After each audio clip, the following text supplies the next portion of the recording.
Hello बच्चों, कैसे हैं आप सभी। उम्मीद करता हूँ बहुत अच्छे हैं और पढ़ाई को अच्छे से कंटिन्यू कर रहे हैं। मैं हूँ प्रशांत माहेश्वरी और fun with physics YouTube channel पर आप सभी का बहुत बहुत स्वागत है। आज इस चैप्टर नंबर 2 का मतलब स्थिर वैद्युत विभव एवं धारिता वाले चैप्टर का लास्ट वीडियो है। मैं पूरी कोशिश करूँगा कि जितने भी 11 न्यूमेरिकल हैं, अतिरिक्त सवालों के अलावा 11 न्यूमेरिकल जो हैं वो आज पूरे हो जाएं। ठीक है, मैंने आपको कहा था लास्ट वाले वीडियो में कि प्लीज़ फार्मूलाज लिख लीजिएगा। उम्मीद करता हूँ आपने लिख लिए होंगे। कुछ 4-5 फार्मूला हैं जो कि कॉमनली यूज़ होते हैं। जैसे विभव का फार्मूला है V = KQ / R, ये सामान्यतः यूज़ होता है। दूसरा फिर धारिता का फार्मूला ध्यान में रखिएगा, C = Q / V या Q = CV। फिर धारिताओं मतलब श्रेणी क्रम और समांतर क्रम वाला ध्यान में रखिएगा, वो भी यूज़ होता है। और जहाँ तक मेरा विचार है 2 सवाल मैंने आपको पहले ही करवा दिए हैं। श्रेणी क्रम और समांतर क्रम का एक क्वेश्चन था, वो मैंने आपको पहले ही करवा चुका हूँ। ठीक है, चलिए तो बचे हुए सवाल पूरे कर लेंगे, काम करना चालू करते हैं। आपकी बुक का पेज नंबर देखते हैं। ओके, ये दूसरा ले लिया। ओके हाँ, पेज नंबर 86 क्वेश्चन नंबर 2.1 देखिए। पेज नंबर 86 है, क्वेश्चन नंबर 2.1 वैसे भी दिखाई दे रहा होगा, बुक लेने की रिक्वायरमेंट नहीं है, आपको क्वेश्चन दिखाई दे रहा होगा। क्या बोल रहा है कि 5 × 10⁻⁸ कूलाम तथा -3 × 10⁻⁸ कूलाम के 2 आवेश 16 सेंटीमीटर की दूरी पर स्थित हैं। दोनों आवेशों को मिलाने वाली रेखा के किस बिंदु पर वैद्युत विभव 0 है? यदि अनंत पर विभव को क्या मान लिया जाए? 0 मान लिया जाए। क्वेश्चन पहले ही कर चुके हैं, अगर आप लोगों को याद हो। सेम क्वेश्चन नहीं किया हुआ होगा, लेकिन विद्युत विभव जिस बिंदु पर 0 होता है, मिलाने वाली रेखा के जिस बिंदु पर 0 होता है, इसके मैंने एक सवाल करवाया था और एक शायद आपको खुद को करने को दिया था। चलिए तो भी करना चालू करते हैं सवाल को। बोल रहा है 2 आवेश हैं उसके पास में। सवाल में वैसे भी एक प्लस का आवेश होगा और एक माइनस का आवेश होगा, ध्यान में रखिएगा। तो Q1 और Q2 2 आवेश, प्लस वाला आवेश हम यहां लिखेंगे 5 × 10⁻⁸ कूलाम और माइनस वाला आवेश है -3 × 10⁻⁸ कूलाम। ठीक है, और मान लेते हैं कि यहाँ पर कोई बिंदु है O जहाँ पर विद्युत विभव 0 है। ठीक, इस वाले पॉइंट को A मान लो, इस वाले पॉइंट को क्या मान लिया जाए? B मान लिया जाए। सवाल के अकॉर्डिंग अगर काम करूं तो टोटल डिस्टेंस जो है वो 16 सेंटीमीटर दे रखी है। यहां से अपन मान के चलते हैं कि ये जो डिस्टेंस है धनात्मक आवेश से उस बिंदु की, उसको हमने क्या मान लिया? x मान लिया। तो ऋणात्मक आवेश से वही दूरी कितनी हो जाएगी? 16 - x हो जाएगी। बच्चों आपको ये भी पता होना चाहिए कि विभव 2 बिंदुओं पर 0 हो सकता है। एक तो लाइन को मिलाने वाली जो लाइन है ना, उसके बीच में कहीं होगा, और एक ऋणात्मक आवेश के दूसरी तरफ राइट हैंड साइड में चले जाइएगा, वहां पर भी आपको विभव 0 मिलेगा सवाल में। लेकिन ऐसा तो बोला नहीं है कि दोनों बिंदु ज्ञात करो, तो हम एक ही बिंदु से काम कर लेते हैं। ठीक है, चलिए तो O बिंदु पर परिणामी विभव क्या है? 0 है। तो अगर परिणामी विभव 0 है तो हमने लिखा V@O = कितना बच्चों? 0। अब O बिंदु पर विभव किसके कारण है? धनात्मक आवेश के कारण भी और ऋणात्मक आवेश के कारण भी। तो हमने बोला धनात्मक आवेश के कारण विभव Q1 / दूरी, इसको R1 कह देते हैं, या फिर डायरेक्ट में लिख देता हूं X है भैया, प्लस K। दूसरा आवेश कौन सा था? Q2, और इसके लिए दूरी कितनी है? 16 - x = कितना लिख दें बच्चों? 0 लिख देते हैं। फिर काम करना चालू करो। क्या करो? Q1 और Q2 का मान आप रख सकते हैं, इसी के साथ में K को कॉमन उठाया जा सकता है। अगर K को कॉमन नहीं उठाना चाहते हैं तो Q1 और Q2 का मान रख लो। Q1 का मान कितना? 5 × 10⁻⁸ और नीचे x ऐसा का ऐसा, प्लस K ऐसा का ऐसा। Q2 का मान, माइनस का आवेश है, माइनस का ही रहने दें इसे। ठीक है, डिवाइडेड बाय क्या बच्चों? 16 - x = कितना? 0। इसको उठा करके दूसरी तरफ पटक दो, या फिर एक स्टेप बढ़ा देता हूं मैं इसकी, कुछ ऐसा कर लीजिए। k गुणा 5 गुणा 10 की घात -8 बटे x। ये जो माइनस है ना इधर आ जाएगा भैया, प्लस और माइनस गुणा होते तो माइनस इधर आ जाएगा, तो ये हो जाएगा k गुणा 3 गुणा 10 की घात -8 डिवाइडेड बाय 16 माइनस x। मेरी बात को समझे क्या? ये जो माइनस है वो यहाँ पर आ गया, बराबर कितना चल रहा है 0। अब इसको उधर उठा करके रखोगे तो प्लस का हो जाएगा क्या ये? चलो ऐसा ही करते हैं। अब यहाँ से स्टेप बहुत सिंपल हो जाएगी। सिंपल मैथमेटिक्स है, एक फिजिक्स का कॉन्सेप्ट और उसके अलावा पूरा का पूरा मैथमेटिक्स का पार्ट है भाई। अगर मैथमेटिक्स आती है तो सॉल्व हो जाएगा, इतना ही करें। के से के की रामायण कैंसिल, 10 की घात -8 से 10 की घात -8 कैंसिल, बचा क्या रे देवताओं 5 बटा x बराबर 3 बटा 16 माइनस x। गुणा करो, 5 गुणा होगा 16 माइनस x से और 3 गुणा होगा x से, तो 3x हो गया। 16 पंजो 80, फिर 5x बराबर 3x, कितना बैठा रे 80 बराबर हो जाएगा 5x प्लस 3x बराबर 8x हो गया क्या? तो 8x बराबर 80, तो x बराबर कितना देवताओं 10 सेंटीमीटर। ये 10 सेंटीमीटर कहाँ से? धनात्मक आवेश से। ठीक है, तो आंसर क्या लिखोगे ये तो बताओगे कि ये आंसर है। इसी के साथ में क्या लिखोगे? हम लिखेंगे कि वह बिंदु जहां परिणामी विभव शून्य है धनात्मक आवेश से 10 सेंटीमीटर दूर, धनात्मक आवेश से 10 सेंटीमीटर दूर ऋणात्मक आवेश की ओर है। हमें चलना कहाँ की ओर है भैया? ऋणात्मक आवेश की ओर चलना, ये और बताएंगे। ठीक है, वह बिंदु जहां परिणामी विभव शून्य है वह धनात्मक आवेश से 10 सेंटीमीटर दूर ऋणात्मक आवेश की ओर है। ठीक है, इस तरीके से हम काम करेंगे। डन हो गया क्या? चलो 2.2 ये सवाल स्क्रीनशॉट ले लीजिए जल्दी से, स्क्रीनशॉट ले लीजिए जल्दी से, इसके बाद में फिर हम काम करना चालू करते हैं। हो गया?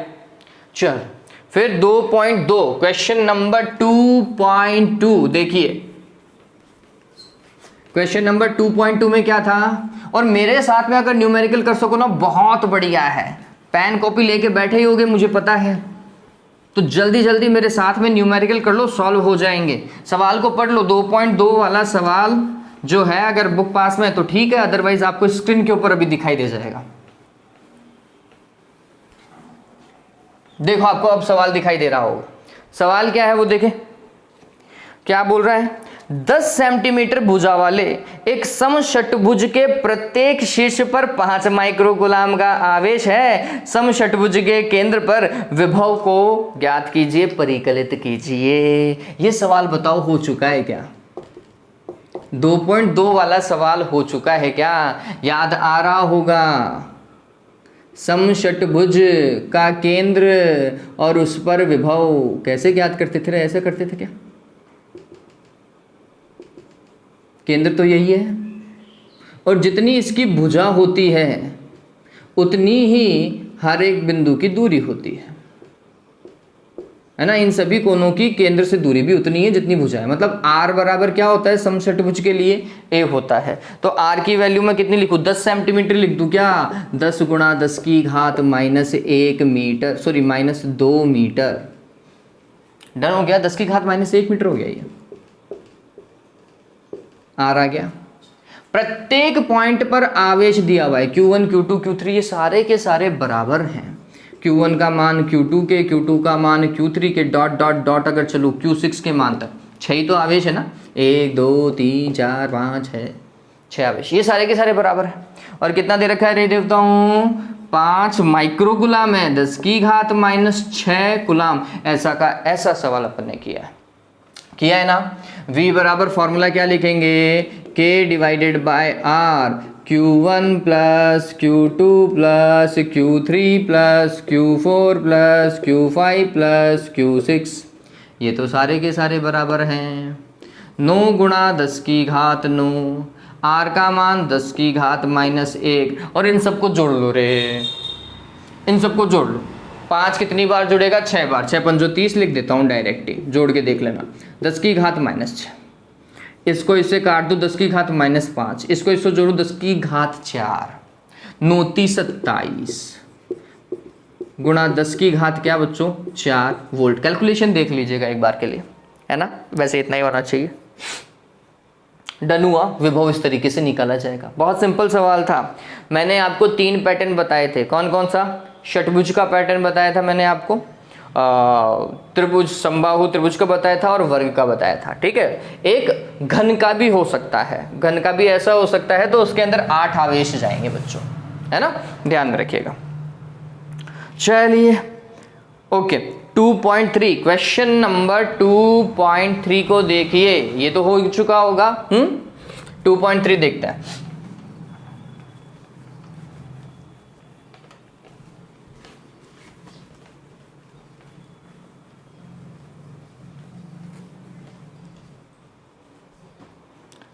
सवाल संख्या 2.3 देखो, इसमें क्या बोल रहा है,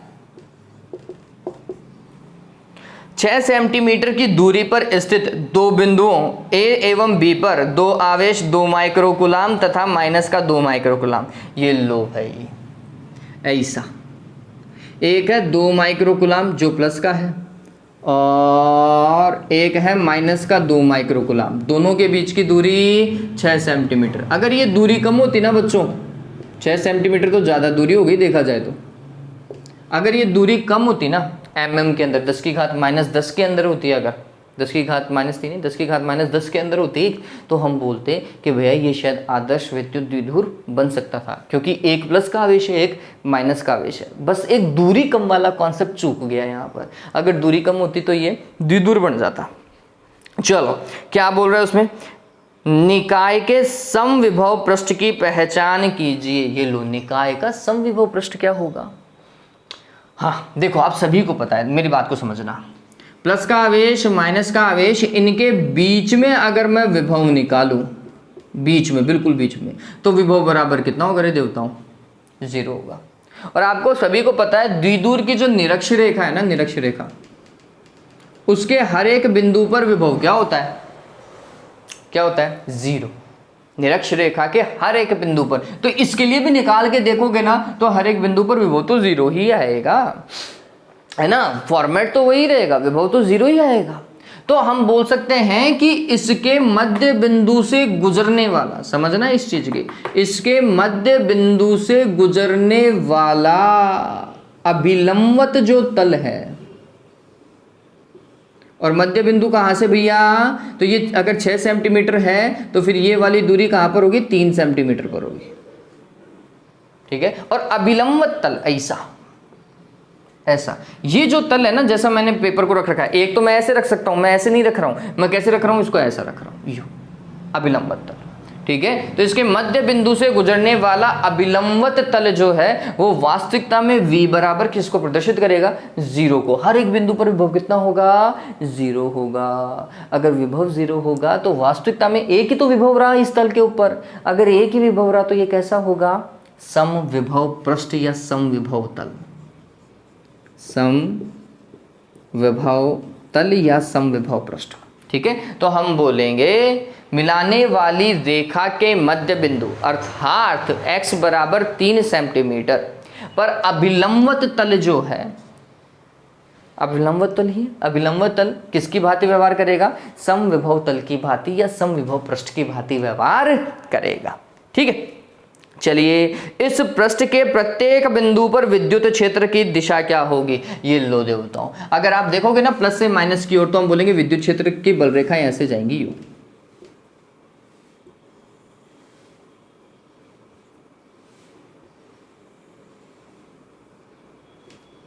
इस तरीके से जाएंगी। मैं तो काट रहा हूं तो काटने मत देना रे देवताओं। तो आप देखोगे कि पृष्ठ से जो बल रेखाएं हैं ना, वो कैसे जा रही हैं? आंसर है, समझना, ये तल ऐसा, और बल रेखाएं अगर आप यहां पे देखोगे, इन पे स्पर्श रेखा देखोगे तो यूं जाएगा क्या? हर बार ऐसे ही जाएगा विद्युत क्षेत्र ई। तो हम बोलते हैं तल के लंबवत, तल के लंबवत एवं मिलाने वाली रेखा के अनुदिश। ठीक है, मिलाने वाली रेखा के अनुदिश एवं तल के लंबवत, धनात्मक आवेश से ऋणात्मक आवेश की ओर। विद्युत क्षेत्र की दिशा कैसी है? तो तल के लंबवत, समझिए दिशा कैसी लिखोगे? समविभव पृष्ठ के तल के लंबवत, फिर कहाँ की ओर 2 माइक्रोकुलाम से माइनस के 2 माइक्रोकुलाम की दिशा को बताते हुए। ठीक है, तल के लंबवत तो ऐसा भी हो सकता था भैया, ऐसा तो है ही नहीं ना, विद्युत क्षेत्र तो ऐसा जा रहा है। तो इस तरीके से आप बताएंगे। तो अगर आप ये बल रेखाएं न भी बताएं, बल रेखाएं अगर न भी बताएं तो भी कोई दिक्कत नहीं है। देखो सवाल को डायग्राम से स्पष्ट कर दो। आप इस सवाल को आप किससे स्पष्ट करें? डायग्राम से स्पष्ट करो। देखो इस तरीके से आप डायग्राम बना करके आ जाओगे ना, तो अगला शायद इतनी आपकी थियरी पड़ेगा भी नहीं। एक अच्छा सवाल है वैसे, ये देखा जाए तो ये आपकी बुद्धि या क्षमता को परखने वाला सवाल हो गया। और इस वाले सवाल में हम कुछ ऐसा लिखेंगे, माइनस का 2 माइक्रोकुलाम, प्लस का 2 माइक्रोकुलाम, और यहां पर हमने एक तल बता दिया बिल्कुल बीचों बीच में। ठीक है, और ये किससे गुजर रहा है? x बराबर 3 सेंटीमीटर से। इसको बोल दिया क्या? समविभव, इक्विपोटेंशियल, समविभव तल, समविभव पृष्ठ। और फिर इस पृष्ठ के तल के लंबवत ऐसा बता दो भैया विद्युत क्षेत्र, यह विद्युत क्षेत्र है। ठीक है, फिर वो शायद आगे पढ़े ही नहीं, काम बैठ गया अपना, है ना। इस तरीके से आप बता सकते हैं। उतार लीजिएगा इसे, जल्दी से इस चीज को उतार लीजिएगा। 2.3 कंप्लीट हो चुका है। क्वेश्चन नंबर 2.4, क्वेश्चन नंबर 2.4 देखिए, इसको मैं हटा रहा हूं। क्वेश्चन नंबर 2.4 में क्या बोल रहा है? देखो नीचे दिखाई दे रहा होगा, 12 सेंटीमीटर त्रिज्या वाले एक गोलीय चालक के पृष्ठ पर 1.6 गुणा 10 की घात -7 कूलम का आवेश एक समान रूप से वितरित है। ये लो, एक चालक गोला जिसकी त्रिज्या कितनी दे रखी है देवताओं? 12 सेंटीमीटर दे रखी है। तो चालक गोला है, हमने लिख लिया r बराबर कितना? 12 सेंटीमीटर। क्वेश्चन नंबर 2.4 फिर बोल रहा है कि इसके पृष्ठ पर जो आवेश है, सतह पर जो आवेश है, कैपिटल Q या स्मॉल q जैसा भी आप लिखना चाहें, कोई दिक्कत नहीं है, 1.6 गुणा 10 की घात -7 कूलम है। क्या पूछ रहा है भैया? गोले के अंदर, गोले के ठीक बाहर, गोले के केंद्र से 18 सेंटीमीटर की दूरी पर अवस्थित किसी बिंदु पर विद्युत क्षेत्र की गणना। ये लो, चैप्टर विद्युत विभव का है, गणना विद्युत क्षेत्र की करवा रहा है। बहुत बढ़िया। चल, तो ये दूरी तो आपको पता है 12 सेंटीमीटर। चूंकि त्रिज्या है, मैं कैपिटल R लिख देता हूं इसे, ये लो, ताकि मैं डिफरेंशिएट कर पाऊं। 3 बिंदु हैं। कहां भाई? एक बिंदु है गोले के अंदर, P1 मान लेते हैं, और दूरी स्मॉल r1 लिख देता हूं। फिर एक बिंदु है सतह पर, यह दूरी कैपिटल R के बराबर है। और एक दूरी है गोले के बाहर 18 सेंटीमीटर की दूरी पर, केंद्र से कितना? 18 सेंटीमीटर। इसमें दूरी नहीं दी है उसने, R1 के लिए दूरी नहीं दे रखी है। इस R2 को मानो तो R2 के लिए दूरी दे रखी है, ये P2 पॉइंट और ये P3 पॉइंट। आपको इन तीनों बिंदुओं पर क्या कैलकुलेट करना है? विद्युत क्षेत्र कैलकुलेट करना है। मैं आपको विद्युत विभव भी कैलकुलेट कराऊंगा। तो सबसे पहले देखिए, अपन बात करते हैं, बाहर से काम करना चालू करता हूं, उसके बाद में अंदर की ओर स्विच करेंगे। तो सबसे पहले P3 बिंदु हेतु विद्युत विभव भी साथ में कैलकुलेट करेंगे बच्चों, विद्युत क्षेत्र ही पूछा है। P3 बिंदु हेतु, P3 बिंदु कहां है? बाहर है। ठीक है, तो बाहर वाले बिंदु के लिए विद्युत क्षेत्र E, और ये P3 पे अपन कैलकुलेट कर रहे हैं। ये होगा कि आवेश Q ही था, डिवाइडेड बाय दूरी कितनी थी? R2 थी। मैंने 2 प्रदर्शित कर रखा है, इसलिए मैं R2 लिख देता हूं। जैसा आप डायग्राम में प्रदर्शित करोगे ना, वैसा ही यहां लिखिएगा। ठीक, फिर उसका क्या कर दे बच्चों? स्क्वायर कर दें। KQ डिवाइडेड बाय R² होता है, ये बात ध्यान में रखना है ना। और इस केस के लिए आप लिख दीजिए R2 बराबर कितना दे रखा है? 18 सेंटीमीटर दे रखा है। फिर इसका मान अगर अपन सॉल्व करते हैं तो ये आएगा 9 गुणा 10 की घात 9। Q का मान कितना देवताओं? 1.6 गुणा 10 की घात -7 डिवाइडेड R², 18 गुणा 18। लेकिन सेंटीमीटर है ये, 10 की घात -2 का वर्ग भी करना पड़ेगा। डन हुआ ये? 9 दूनी 18। ठीक है, और इससे अगर मैं इसको काट दूं तो ये 0.8 हो जाएगा। इसको सॉल्व कर लीजिएगा भाई। 10 की घात 2 बैठ गया ये, और ये यहाँ से 10 की घात 4 ऊपर आएगा तो 10 की घात 6 हो जाएगा। फिर ऊपर 0.8 है, नीचे 18 है, सॉल्व कीजिएगा भैया, विद्युत क्षेत्र आ जाएगा। ये कहा P3 पर। विभव देखो V एट P3 पॉइंट ये होता है KQ डिवाइडेड बाय R की वैल्यू R2 के बराबर, ये ठीक है, हो गया विभव भी सॉल्व हो जाएगा, कैलकुलेशन ही करनी है। अब सतह पर देखिए, सतह का काम देखिए, सतह पर मतलब P2 पॉइंट पर, P2 बिंदु पर, P2 बिंदु पर अगर मैं विद्युत क्षेत्र देखता हूं E एट P2 ये होगा KQ divided by capital R square. सतह वाली दूरी कितनी है बच्चों? कैपिटल R है। कैपिटल R का मान कितना है भैया? 12 सेंटीमीटर, 10 की घात -2 मीटर। पहले ही कन्वर्ट कर देता हूँ। मान रख दोगे क्या कैपिटल R का? रख दोगे। Q का मान वही है बच्चों, Q का मान चेंज नहीं करना। सॉल्व करो, बस R की वैल्यू चेंज हो गई है, कैलकुलेशन चेंज हो जाएगी। ऐसे ही सतह पर अगर विभव देखते V एट P2 पॉइंट वो होता KQ divided by capital R। KQ divided by कितना होता है? Capital R। सॉल्व करना पड़ेगा भैया आपको, है ना। तो ये सतह वाला काम हो गया। वैल्यू पुट करो और आंसर निकालो। मात्रक मत भूल जाना देवताओं, वोल्ट प्रति मीटर विद्युत क्षेत्र, वोल्ट विद्युत विभव, ठीक है। विद्युत क्षेत्र का क्या? वोल्ट प्रति मीटर। अब इसके बाद में नेक्स्ट और लास्ट P1 बिंदु हेतु, P1 बिंदु कहाँ है? अंदर है, ठीक है। P1 बिंदु कहाँ है? अंदर है। तो अंदर वाले बिंदु हेतु ये स्पष्ट कर दीजिएगा जैसा सवाल में बोला गया है, गोले के अंदर, ये गोले की सतह पर, ये गोले के बाहर, जैसा सवाल में दे रखा है वैसा आपको लिखना पड़ेगा। P1 बिंदु अंदर है, अंदर दूरी कुछ भी हो सकती है, कुछ भी का मतलब कुछ भी।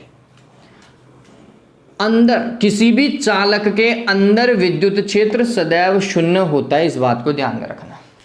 चालक के अंदर विद्युत क्षेत्र हमेशा शून्य है। और जो सतह पर विभव होता है, जो सतह पर विभव होता है वही अंदर हर एक बिंदु पर होता है, ये बात ध्यान रखना। चालक के अंदर जितना सतह पर विभव होगा उतना ही अंदर किसी भी बिंदु पे विभव निकालो उतना ही होगा, चाहे केंद्र पे निकालो चाहे यहाँ स्थित कहीं भी बिंदु पे निकालो, विभव समान होगा, सतह के समान ही होता है। इस चीज को ध्यान में रखना। तो जो आंसर यहाँ निकालोगे वो उठा करके यहाँ पटक देना विभव के केस में, ठीक। हाँ, आरबीएससी वाले बच्चे ये ध्यान में रख सकते हैं कि विभव पूछना थोड़ा सा केस अब कम हो गया है। रीजन बता देता हूँ, एनसीईआरटी बुक के अंदर डेरिवेशन नहीं दे रखा विभव का, इसलिए आरबीएससी वाले बच्चों के लिए, राजस्थान बोर्ड वाले बच्चों के लिए विभव वाला सवाल आने के चांसेस बहुत कम हो जाते हैं। लगभग मान के चलो 1% के आसपास ही हैं। 99% तो विभव पूछना ही नहीं चाहिए क्योंकि डेरिवेशन नहीं दे रखा, रीजन यही है।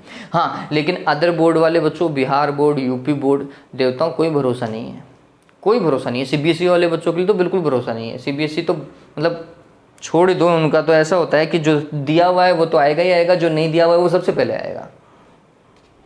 ओके, क्वेश्चन नंबर 2.5 ये पता चल गया। फॉर्मूला ध्यान में रखिएगा। ये पहले मैंने सबसे पहले तीसरा केस सॉल्व किया, फिर दूसरा और फाइनली पहला केस अंदर वाला सबसे बाद में सॉल्व किया।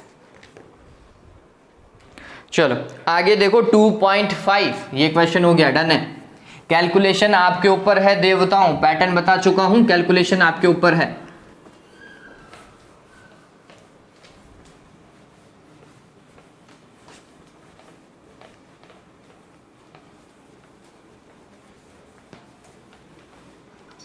देखिए क्या बोल रहा है, एक समांतर पट्टिका संधारित्र की पट्टिकाओं के बीच वायु है, बहुत खुशी की बात है वायु है, कि धारिता 8 पिको फैरेड है। 2.5 समांतर प्लेट संधारित्र की धारिता वायु के अंदर C0 लिख दूं क्या, और कितनी होती है? Epsilon not A divided by D, और ये मान कितना दे रखा है भैया धारिता का? 8 पिको फैरेड है, 8 पिको फैरेड। यदि पट्टिकाओं के बीच की दूरी को आधा कर दिया जाए, वाह वाह, और उनके बीच के स्थान में 6 परावैद्युतांक का एक पदार्थ भर दिया जाए तो धारिता क्या होगी? ये लो देवताओं, डायग्राम बना लेते हैं। ये केस फर्स्ट है भैया। दूरी कितनी है? D थी। क्षेत्रफल कितना था? A था, ठीक है। ये प्लस की प्लेट है और ये माइनस की प्लेट है, ऐसा कुछ। ये case 1। Case first. Case second देखो, केस सेकंड में वो बोल रहा है कि अगर प्लेटों के बीच की दूरी को आधा कर दिया जाए, ये लो d/2 कर दिया, और इनके बीच में कोई परावैद्युत पदार्थ भर दिया, ये लो एप्सिलॉन r वाला परावैद्युत पदार्थ, और पूरी मोटाई में भरा है ना, क्या होगा भाई इस केस में? तो हमने बोला समझना अब इस चीज को, C और अब चेंज हो चुका है C डैश या CM जैसा भी आप लिखना चाहें। सबसे पहले तो हम क्या करेंगे, दूरी को आधा करेंगे, तो ये हो जाएगा epsilon not A divided by d/2। पहला दूरी को आधा कर दिया और तो किसी प्रभाव नहीं था। फिर माध्यम भी भरो, माध्यम भरोगे तो आप इसको किससे गुणा करोगे, एप्सिलॉन r से गुणा करोगे।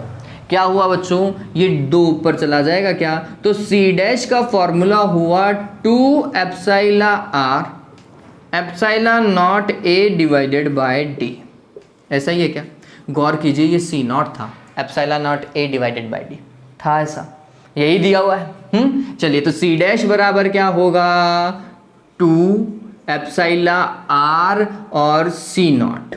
2 ऐसा का ऐसा, एप्सिलॉन r का मान परावैद्युतांक कितना दे रखा है, 6 दे रखा है। C नॉट का मान कितना है, 8 है पिको फेरेड। 12 और 12 अंठ है 96। देख लेना भाई, 96 ही है ना, गुणा करके देख लेना। डन है ये, इस तरीके से होगा बच्चों। बात समझ में आ गई क्या, है ना? तो जैसा जैसा सवाल में बोल रहा है, उसने बोला दूरी को आधा करो, हमने दूरी को आधा किया। फिर बोल रहा है कि परावैद्युत पदार्थ भरो, तो परावैद्युत पदार्थ का प्रभाव भी लिख दिया, और फिर उसको देखा तो कुछ ऐसा फॉर्मेट मिला। सवाल बहुत सिंपल है ये। चलिए, हो गया ये डन। उतार लीजिए, स्क्रीनशॉट ले लीजिएगा इसका स्क्रीनशॉट ले लीजिएगा। और मैं एक बार वीडियो को देखता हूं बच्चों, आपको समझ में तो आ रहा है ना? ओके, डन है। चलिए, 2.6 क्वेश्चन नंबर 2.6 और 2.7, एक है श्रेणी क्रम संयोजन का और एक है समांतर क्रम संयोजन का। दिखाई दे रहा है क्या? बोलो, सॉल्व कर लिया था ना? जिसको नहीं पता है, जो बच्चे नए हैं इस वीडियो पर, वो देख सकते हैं, एक वीडियो बनाया हुआ है श्रेणी और समांतर क्रम संयोजन का, वहां हमने इन दोनों प्रश्नों को सॉल्व किया है बच्चों। तो वीडियो लिंक आपको डिस्क्रिप्शन के अंदर मिल जाएगा, वहां पर जरूर देख लीजिएगा, डिस्क्रिप्शन वाला वीडियो लिंक, ठीक है? और वो वीडियो देख लीजिएगा एक बार। श्रेणी क्रम और समांतर क्रम से सवाल आ सकता है, अच्छे क्वेश्चन बनते हैं वहां पर। नेक्स्ट देखिए 2.8, क्वेश्चन नंबर 2.8। देखो क्या बोल रहा है वो, पट्टिकाओं के बीच मतलब समांतर प्लेट संधारित्र की बात कर रहा होगा। वायु वाले एक समांतर प्लेट संधारित्र की प्रत्येक पट्टिका का क्षेत्रफल दिया हुआ है। ये लो देवताओं, समांतर प्लेट संधारित्र की प्लेटों का क्षेत्रफल दिया हुआ है 6 × 10⁻³ मीटर स्क्वायर। देखो फालतू में इतनी लंबी लाइन लिख दी है ना, कितना घुमाया, डायरेक्ट लिख देता समांतर प्लेट संधारित्र की पट्टिकाओं का क्षेत्रफल तथा उनके बीच की दूरी कितनी है, 3 mm है, 10⁻³ मीटर लिख दूं क्या? डन। संधारित्र की धारिता को परिकलित कीजिए। ये लो, वायु संधारित्र की धारिता C0 या फिर C क्वेश्चन मार्क, ये सॉल्व करना है, हो जाएगा ये। तो यदि इस संधारित्र को 100 वोल्ट के संभरण से, 100 वोल्ट का संभरण मतलब 100 वोल्ट की बैटरी या 100 वोल्ट की सप्लाई से जोड़ दिया जाए, तो संधारित्र की प्रत्येक प्लेट पर कितना आवेश आ जाएगा? एक प्लेट पे प्लस का, दूसरी पे माइनस का। ओके, पहले तो C निकाल लेते हैं कि कितना है। देखिए C का फॉर्मूला क्या होता है समांतर प्लेट संधारित्र के लिए, तो मैं इसे C लिख लेता हूँ ना, कहाँ दिक्कत आ रही है। Epsilon not A divided by D। Epsilon not की वैल्यू समझिए कितनी, 8.85 × 10⁻⁻12। A का मान कितना है, 6 × 10⁻³ और D का मान कितना है, 3 × 10⁻³ ये लो देवताओं, ये दो सॉल्व करो। C बराबर आएगा 2 से गुणा करो भाई, 10, 8 दूनी 16 1 17, 8 दूनी 16 1 17 ये, और गुणा 10⁻12 फेरेड, जिसे मैं लिख सकता हूँ 17.7 पिको फेरेड। इतनी धारिता मिल जाएगी। ठीक, अब वो क्या बोल रहा है, इसी क्वेश्चन के अंदर उसने ये चीज चेंज करी कि भैया वोल्टेज कितनी अप्लाई करो, V बराबर 100 वोल्ट, 100 ही है 200 है, 100 वोल्ट अप्लाई करो तो संधारित्र की प्लेटों पर आवेश कितना आएगा, तो हमने बोला Q = CV आवेश आएगा, सभी को पता है ना। तो C का मान कितना भाई 17.7 गुणा 10⁻⁻12 और इसका मान 100 और देखो इसको इससे गुणा कर दो, कितना हो जाएगा रे 17.7 गुणा 10⁻⁻10 कूलम आएगा, नहीं आएगा, आएगा। क्लियर हुआ सवाल, डन है। चलो तो उम्मीद करता हूँ ये चीज़ आपको क्या हो गई होगी, क्लियर हो गई होगी। तो क्वेश्चन नंबर 2.8 क्लियर है। पहले अपन ने C निकाला, उसके बाद में V दिया हुआ था, उससे आवेश Q निकाल लिया है हमने, ठीक है। चलिए क्वेश्चन नंबर 2.9, क्वेश्चन नंबर 2.9। एक बच्चों संधारित्र के मैंने बहुत सारे सवाल करवा रखे हैं, मैं वीडियो लिंक शेयर कर दूंगा, नहीं तो आई वाला टैब देख लीजिएगा। आपको वीडियो के ऊपर जब आप क्लिक करते हो ना तो ऊपर आपको आई जैसा ऐसा गोल सा दिखाई देगा, उसके ऊपर क्लिक कर दीजिएगा। उसको क्लिक करते ही आपको 3 वीडियो के लिंक और दिख जाएंगे, क्लिक करते ही 3 वीडियो आ जाएंगे, वो प्लीज़ देख लीजिएगा। संधारित्र पे मैंने बहुत काम कर रखा है, पहले बहुत अच्छे वीडियो बना रखे हैं क्वेश्चन के, देख लीजिएगा, आपका इम्प्रूवमेंट ही होगा। विद्युत क्षेत्र, विद्युत विभव, संधारित्र, इनके ऊपर बहुत सारे अच्छे वीडियो बना रखे हैं IIT नीट लेवल के, है ना। तो प्लीज़ उनको देखिएगा, ये आपके सेंस को बढ़ाएंगे, आपकी प्रैक्टिस को बढ़ा देंगे। ओके चलिए देखिए क्या बोल रहा है। अभ्यास 2.8 मतलब ये वाला सवाल, इसका डेटा यूज़ करना ही पड़ेगा।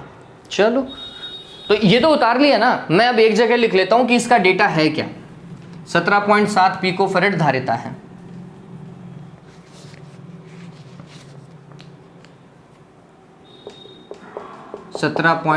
पिकोफैरेड धारिता है। आवेश, प्रारंभिक आवेश कितना है भाई, V = 100 वोल्ट था और Q का मान 17.7 गुणा 10⁻⁻10 कूलम है, ठीक है। अगर 2.8 वो बोल रहा है तो 2.8 का डेटा मैंने पहले ही रख लिया है। हाँ भाई, समांतर प्लेट संधारित्र के बीच में यदि 3 mm मोटी अभ्रक की एक शीट रख दी जाए, ये लो, यही संधारित्र था जिसकी धारिता ये है, ये वायु की धारिता है क्या, इसको C0 लिख दो, ठीक है। इसमें अब वो बोल रहा है कि अब अभ्रक की प्लेट को रख दी जाए तो स्पष्ट कीजिए कि क्या होगा यदि विभव संभरण जुड़ा हो, यदि विभव संभरण को हटा लिया जाए। बहुत बढ़िया सवाल है, बहुत ज़्यादा बढ़िया सवाल है। इसके ऊपर मैं पहले भी एक वीडियो बना चुका हूँ, वो वीडियो लिंक जरूर शेयर करूँगा। वो सवाल, वो पर्टिकुलर कॉन्सेप्ट आपको दिमाग में रखना पड़ेगा। सबसे पहला केस समझिए, सबसे पहला केस, यदि हम क्या करते हैं, अभ्रक की प्लेट को रख देते हैं तो धारिता पर क्या प्रभाव आएगा। तो सबसे पहला केस तो ये समझ लीजिए, इसमें मैं कोई कंडीशन नहीं लगा रहा हूँ। तो हमने बोला परावैद्युत पदार्थ भरने पर जो अभ्रक है, परावैद्युत मतलब अभ्रक, इस केस में अभ्रक है, भरने पर धारिता जो हो जाएगी वो Cm हो जाएगी बच्चों, माध्यम की धारिता हो जाएगी। हर एक केस में चाहे वोल्टेज लगा हो चाहे नहीं लगा हो, वो क्या हो जाएगी भाई, एप्सिलॉन R × C0। धारिता बढ़ती है, एप्सिलॉन R गुना हो जाती है, इस चीज़ को ध्यान में रखिएगा। एप्सिलॉन R का मान है 6 गुणा C0 का मान कितना है 17.7 पिकोफैरेड। अब ये सॉल्व कर लीजिएगा, धारिता तो देवताओं इतनी ही रहेगी, ये धारिता फिक्स है। अब इसका केस समझते हैं। पहला केस, विभव संभरण जुड़ा हो। पहला केस ए, विभव संभरण जुड़ा हो। अगर ऐसा है, अगर ऐसा है तो क्या होगा वो समझिए, इस चीज़ को समझते हैं। ये संधारित्र है, इसकी प्लेटों के बीच में क्या है, परावैद्युत माध्यम है और विभव संभरण जुड़ा हुआ है। तो यहाँ पर हम बोल देते हैं वोल्टेज कितना है 100 वोल्ट। अरे भगवान, चलिए तो वोल्टेज कितना है 100 वोल्ट है। तो एक चीज़ फिक्स है, अगर वोल्टेज लगा हुआ है तो वोल्टेज चेंज नहीं होगा। इसके दोनों सिरों पर हमेशा बीच का विभवांतर कितना रहेगा, 100 वोल्ट ही रहेगा, ना कम होगा ना ज़्यादा होगा, क्योंकि बैटरी है, बैटरी फिक्स वोल्टेज सप्लाई करती है। तो एक चीज़ फिक्स है भैया, क्या फिक्स है, फिक्स ये है कि V का मान सदैव क्या रहेगा 100 वोल्ट रहेगा। पहला सिनेरियो। दूसरा, धारिता जो है वो माध्यम वाली रहेगी क्योंकि इसमें माध्यम पहले से भरा हुआ था। तो धारिता कितनी, 6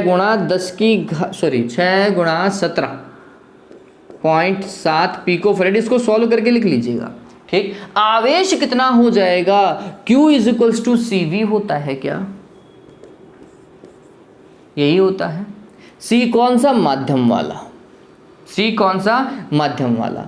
ये कितना है, 6 गुणा 17.7 गुणा 10⁻⁻12। V का मान कितना, 100। सॉल्व कर लोगे, आवेश आएगा किसमें, कूलम में। बात समझ में आ गई क्या। ये तीनों आपको उतारने हैं। इस क्वेश्चन में और सारी चीज़ें भी जुड़ सकती हैं, जैसे विद्युत क्षेत्र जुड़ सकता है।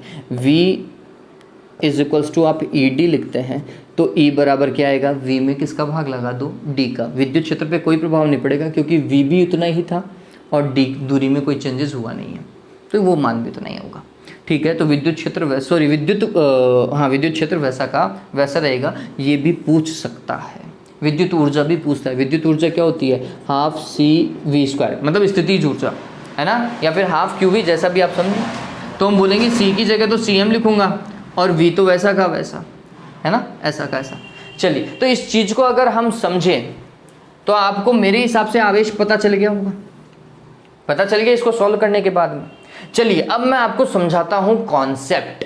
अब हम समझते हैं क्या बच्चों, कॉन्सेप्ट क्या है इस चीज का, उसके ऊपर काम करते हैं। अगर विभव संभरण जुड़ा हुआ हो तो देखिए, कॉन्सेप्ट समझिए। तो सबसे पहले हम बात करते हैं, माध्यम नहीं था। अगर माध्यम नहीं था तो C बराबर कितना, ε0A/D, जिसे हम C0 कहेंगे। आवेश Q ही रहेगा और Q बराबर क्या होता है, CV होता है, ठीक। और V ऐसा का ऐसा। विद्युत क्षेत्र ध्यान में रखिएगा, विद्युत क्षेत्र इज इक्वल्स टू V/D लिख लो, या फिर σ/ε0 लिख लो। ये प्रारंभ है जब हवा है, जब क्या है, हवा है बच्चों। अब ये ध्यान में रखना। और एक ऊर्जा U बराबर क्या, ½ CV² या फिर ½ QV या ½ Q²/C, जैसा भी आप कोई सा भी फॉर्मूला लिख लो, काम हो जाएगा। इन सभी को नोट लगा लो, ये सारे के सारे क्या है, नोट है, ये प्रारंभिक है, ये प्रारंभिक है, ठीक है। अब समझना, अगर विभव संभरण जुड़ा हुआ हो तो माध्यम के अंदर, माध्यम तो भरा हुआ था ना, तो माध्यम में वोल्टेज वही होगी जितनी की प्रारंभिक थी। क्यों, क्योंकि वोल्टेज जुड़ा हुआ है, वोल्टेज चेंज हो ही नहीं सकता, वोल्टेज चेंज हो ही नहीं सकता। धारिता देखो, माध्यम की धारिता हो जाएगी क्या, εr × C0, ये सभी को पता है। आवेश Q बराबर क्या होता है, CV होता है क्या, C × V, माध्यम की धारिता और माध्यम की वोल्टता। चलो काम करते हैं, इस चीज को समझना, फॉर्मूला बता रहा हूं। माध्यम की धारिता कितनी है, εr C0, और माध्यम की वोल्टता है V0। देखो C0 V0, Q0 लिख सकता हूं क्या, प्रारंभिक आवेश। तो ये हो जाएगा εr को गुणा कर दो किससे, Q0 से, प्रारंभिक आवेश से। बात समझ में आई। तो इस केस में आप क्या कर सकते थे, V बराबर डायरेक्ट लिखते 100 वोल्ट, फिर धारिता जो अपन ने निकाली वो है ना, और आवेश QM, इस केस में आवेश QM बराबर क्या लिखते हैं, εr × Q0, ऐसा भी कर सकते थे। नहीं तो Q = CV से भी कर दो, इससे भी आएगा, अदरवाइज ये याद है तो इससे भी। आवेश कितना निकाला था अपन ने, ये, इसको सिर्फ किससे गुणा करना था, 6 से गुणा करना था, काम हो जाएगा, ठीक है। तो आवेश भी क्या हो जाता है, बढ़ जाता है। विद्युत क्षेत्र पर क्या प्रभाव पड़ता है, तो हम बोलते हैं E माध्यम बराबर V माध्यम /D। V माध्यम किसके बराबर है, V0 के बराबर है, /D। बताओ भाई कोई फर्क पड़ा क्या, V0/D E0 था, V0 ही EM, तो कोई फर्क नहीं पड़ा। जितना विद्युत क्षेत्र पहले था उतना का उतना प्लेटों के बीच में बाद में भी रहा। मेरे हिसाब से U माध्यम निकाल सकते हो। U माध्यम क्या होगा देवताओं, ½ C माध्यम और V माध्यम का स्क्वायर, है ना, ये हो जाएगा 1/2। C माध्यम क्या है, εr C0, और V माध्यम तो V0 ही है। गौर करो, C0 V0 का स्क्वायर 1/2, U0 हो जाएगा क्या, किससे गुणा हो रहा है, εr से। तो ये होगा εr U0, जो ऊर्जा पहले थी उसको किससे गुणा कर दो बच्चों, परावैद्युतांक से। तो फर्क किसके ऊपर पड़ा, धारिता पर, आवेश पर, और ऊर्जा पर ध्यान में रखिएगा। और तो विद्युत क्षेत्र वैसा का वैसा रहा, विभव वैसा का वैसा रहा। क्लियर हुआ? मेरे हिसाब से अब कर लोगे, सारी वैल्यू लिखी हुई है, सारा काम करवा चुका हूं। ठीक है, अब अगर विभव संभरण हटा लिया जाए, केस नंबर सेकंड, स्क्रीनशॉट ले लो, बहुत बढ़िया चीज है ये, स्क्रीनशॉट ले लो। अगर विभव संभरण हटा लिया जाए तो क्या होगा? विभव संभरण हटा लिया जाए तो क्या होगा? ये वोल्टेज हटा लिया, अब कोई वोल्टेज नहीं लगा हुआ, यही तो है ना, संभरण हटा लिया जाए तो अब वोल्टेज चेंज होगी भैया, अब आवेश चेंज नहीं होगा। इस चीज को ध्यान रखना, अगर ये वोल्टेज को हटा लिया है तो वोल्टेज चेंज हो सकता है, आवेश चेंज नहीं होगा। लेकिन ये चीज तो ध्यान में रखो, ये Q0 था, ये E0 था। फॉर्मूले पहले आपको मैं समझाता हूं, है ना। डन। देखिए, इस केस के अंदर धारिता जो थी वो तो हो जाएगी एप्सिलॉन C0, ये हमेशा चेंज होती है। लेकिन आवेश चेंज नहीं होगा क्योंकि वोल्टेज हटा लिया है। अब जितना आवेश आ चुका है उतना का उतना रहेगा आवेश संरक्षण के सिद्धांत से, तो ये Q0 के बराबर ही रहेगा, ऐसा का ऐसा। लेकिन V माध्यम देखो, यहाँ से फॉर्मूला V माध्यम का, V0 का फॉर्मूला क्या होगा? Q0 डिवाइडेड बाय C0 होगा क्या? यही होगा। तो मैं अगर V माध्यम की बात करता हूं, वोल्टेज की बात करता हूं, तो वो क्या होगा? Q माध्यम डिवाइडेड बाय C माध्यम। Q माध्यम तो Q0 ही है और C माध्यम क्या है? Epsilon C0। देखो Q0 डिवाइडेड बाय C0 क्या था रे देवताओं? Q0 divided by C0 V0 था क्या रे? तो इसको हमने लिखा V0 और उसमें भाग किसका लगेगा? एप्सिलॉन का। पता चल गया इस केस के अंदर क्या क्या लिखना है अपन को। माध्यम के अंदर धारिता वो निकाली हुई है, वो लिख दीजिएगा। आवेश का मान चेंज नहीं करना है, इतना का इतना जो दिया हुआ है वो का वो उतार दिया। माध्यम में वोल्टता कितनी लिखोगे? V0 जो दी हुई थी 100 वोल्ट, उसमें किसका भाग लगाओगे? एप्सिलॉन का, जो 6 दिया हुआ है आपको शायद। ठीक है, तो 6 का भाग लगा लीजिएगा 100 में और मात्रक लगा लीजिएगा वोल्ट। आंसर आ गया, पता चल गया। अब विद्युत क्षेत्र की बात करता हूं, ई माध्यम। ई माध्यम बराबर क्या है बच्चों? V माध्यम बटा D लिखूंगा क्या? V माध्यम कितना है? V0 डिवाइडेड बाय एप्सिलॉन और D ऐसा का ऐसा, V0 divided by D। E0 था क्या? तो E0 डिवाइडेड बाय क्या आएगा? एप्सिलॉन। विद्युत क्षेत्र भी क्या हो जाएगा? घट जाएगा। चलो ऊर्जा देखो, ऊर्जा U माध्यम बराबर हाफ CM VM का स्क्वायर। देखो 1/2 CM तो हो जाएगा एप्सिलॉन C0 और VM देखो ये रहा V0 का स्क्वायर नीचे एप्सिलॉन का स्क्वायर, ये तो एक कट गया, नीचे एप्सिलॉन बच गया। देखो C0 V0 का स्क्वायर बटे 2, ये तो U0 हो गया और इसमें भाग किसका लगेगा? एप्सिलॉन का। ध्यान में रखना, जब वोल्टेज हटा लेते हैं तो ऊर्जा घटती है, वोल्टता घटती है, विद्युत क्षेत्र भी घटता है। ठीक है, 1 2 3 इस पे तो प्रभाव पड़ना ही था, बस एक आवेश ही स्थिर रहता है और सारी चीजें चेंज होती हैं। किसके अंदर? जब आप वोल्टेज को हटा लेते हो।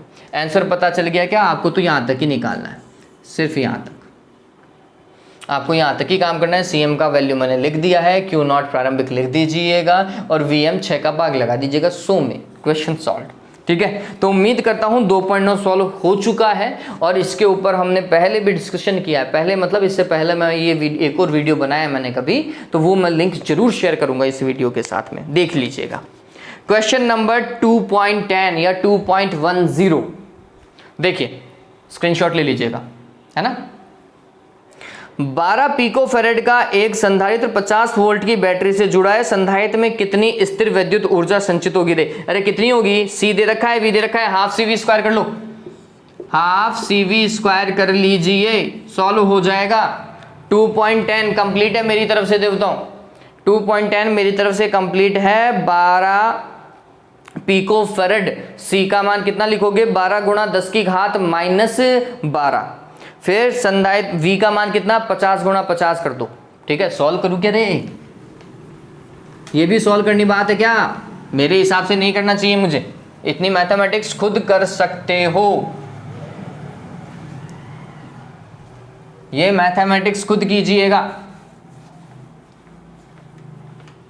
और ये लास्ट वीडियो है न्यूमेरिकल्स का। इसके बाद में अगर मैं कोई वीडियो बनाता हूं तो वो लाइव या फिर प्रीमियर नहीं होगा, ठीक है, वो डायरेक्ट आपको आ जाएगा, एक लिंक आ जाएगा, लिंक मतलब आपको नोटिफिकेशन आ जाएगा अगर आपने नोटिफिकेशन ऑन कर रखे हैं, लेकिन वो लाइव क्लास नहीं होगी, वो रिकॉर्डेड क्लास होंगी जो आपको पास में मिलेंगे। देखो 2.11 क्या बोल रहा है, 200 वोल्ट सप्लाई से एक 600 पिको फैरेड के संधारित्र को आवेशित किया गया है। बहुत बढ़िया, करो आवेशित। ये 600 पिको फैरेड का संधारित्र जोड़ा गया है एक बैटरी से, है ना। तो ये सॉरी, ऐसा कुछ हो जाएगा। इसके ऊपर आवेश कितना आएगा, Q आएगा, और बैटरी कितनी यूज़ कर रहा है, वो 200 वोल्ट की यूज़ कर रहा है, ठीक है। और फिर इस संभरण से वियोजित कर देते हैं और फिर इसको बैटरी से हटा दो। बहुत बढ़िया है, दूसरा केस देखना पड़ेगा या नहीं। और एक अन्य 600 पिको फैरेड वाले अनावेशित संधारित्र से जोड़ दिया जाता है या जोड़ देते हैं। इस प्रक्रिया में कितनी ऊर्जा का ह्रास हुआ। अरे बहुत सिंपल है, ये तो सवाल सॉल्व किया है, बस ऊर्जा ह्रास नहीं निकाला है, लेकिन वहां पे ऊर्जा ह्रास को मैंने डिस्कस करवाया था। बहुत सिंपल सवाल है। देखो बैटरी को हटाया और एक और 600 पिको फैरेड का लगा दिया। ये 600 पिको फैरेड, ये 600 पिको फैरेड, ये है ना। और पहले आवेश अगर उसके पास में Q था तो फाइनली इसके पास में भी Q/2 आएगा, इसके पास में भी Q/2 आएगा, ठीक। वोल्टेज अगर उसके पास में V आ रही थी तो अब वोल्टेज इसके पास में V/2 और इसके पास में V/2, ठीक। ऊर्जा निकालो उस केस की, तो हमने लिखा U = ½ CV² या फिर ½ QV। अरे बात तो यही है देवताओं, कर सकते हैं ना, ½ QV से कर सकते हैं हम इस चीज को, कोई दिक्कत ही नहीं है। चलिए, या तो इससे सॉल्व करो या इससे, उसके लिए आपको Q निकालना पड़ेगा। मैं बोल रहा हूँ इससे सॉल्व कर लो और वो किसके बराबर रखो, ½ QV के बराबर रखो, बात एक रहेगी। हाफ C का मान कितना 600 है और P को 10⁻⁻12 और V का मान कितना 200 × 200 कर दो क्या, तो इससे इसको काट दिया, ये तो 100 आएगा, बराबर ½ QV के बराबर चलना। इससे सॉल्यूशन इजी हो जाएगा बच्चों, ये बात ध्यान में रखना, जो मैं कर रहा हूँ ना उससे सॉल्यूशन बहुत इजी हो जाएगा। अब देखो ये 10⁻2, ये 10⁻2 और ये 10⁻2, 10⁻6 हो गई और ये 10⁻12, तो हमने लिखा 10⁻⁻6। सॉल्व करोगे माइनस को प्लस को, और फिर यहाँ से बचा 2 और यहाँ से बचा 6, तो ये 12 हो जाएगा क्या, 6 दूनी 12। क्या भैया ऊर्जा है जूल, पता चल गई क्या प्रारंभिक ऊर्जा, U0 लिख लेता है, ये प्रारंभिक ऊर्जा। अब जैसे ही आपने ये केस किया केस सेकंड, और ये किसके बराबर है, ½ QV के बराबर है देवताओं, ध्यान में रखना, ठीक है।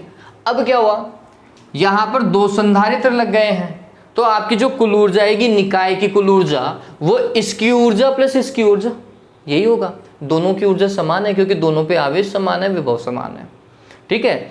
तो क्या होगा, ऊर्जा दोनों की समान आएगी। एक की ऊर्जा निकालो और उसको किससे गुणा कर देना, 2 से गुणा कर देना, ठीक है। चलो मैं इसकी ऊर्जा निकालता हूं, तो हमने लिखा एक संधारित्र की ऊर्जा, एक संधारित्र की ऊर्जा क्या होगी भैया, U, और यहां पर मैं लिख देता हूं डैश लिख दो, ठीक है। U' का मान कितना है, आंसर है ½ आवेश कितना है इसके ऊपर, ½ QV का फॉर्मूला लिखेंगे, Q की जगह इसके पास में आवेश कितना है Q/2 और V की जगह वोल्टता कितनी है V/2।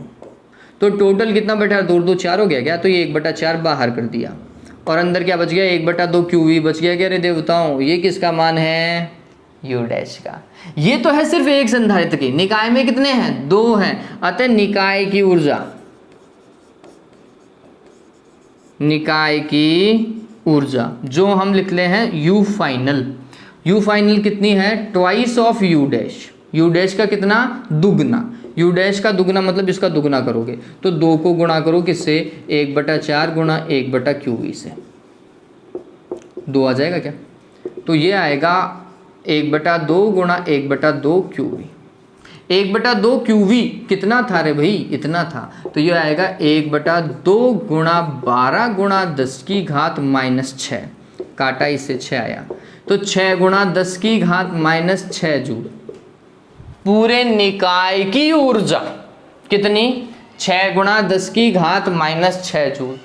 और एक ही संधारित्र की प्रारंभिक ऊर्जा कितनी है? 12 गुणा 10 की घात माइनस 6 जूल। बताओ भाई ऊर्जा हानि कितनी हुई?